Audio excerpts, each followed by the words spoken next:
Now, Cliff, Thomas Massey is obviously brave. He's been a hero standing against all of the runaway spending. But this time, it seemed as if it was the most egregious use of taxpayer funds because of the way that they packaged it and rammed it through on a weekend. I believe that the speaker even acquiesced the speakership, the power of the speakership for the first time in what history ever to the Democrats. I mean, they will do absolutely anything. The Republicans will. Our Republicans to screw over not only the American taxpayer, but their base. The base of the Republican Party doesn't even support this, do they, Cliff?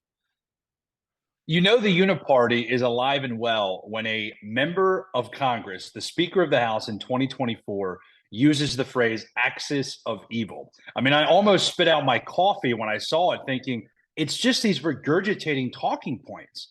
But here's the best part: the folks in DC are so blind to realize that normal blue collar working Americans think this is one of the most egregious things in history. They think Putin is such a bad guy. They are so laser focused on this. We must defeat Putin. And the leftists, I mean, they don't even have a conversation about it, right? Putin reminds them of Trump. So they hate Trump. They hate Putin. It's very simple, narrow minded, one track. They're ready to go. But those Republicans that sold out and came to be able to tell themselves, to be able to look in the mirror and convince themselves that voting for Ukraine funding to the tunes of $100 billion is somehow valuable for their constituents. I hate to say this as a libertarian, but what about the roads, right? What about the infrastructure? What about the bridges?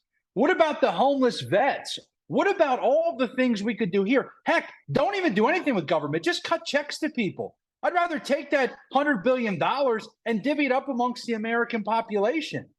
And I don't mean that as a socialist, but I mean, if it's got to be spent, I'd rather just do direct distribution. And I think so many people see this. Inflation's through the roof. Spending is just absolutely insane in Washington, D.C. People can't pay for gas. They can't put food on the table. And yet we're sending $100 billion to Ukraine.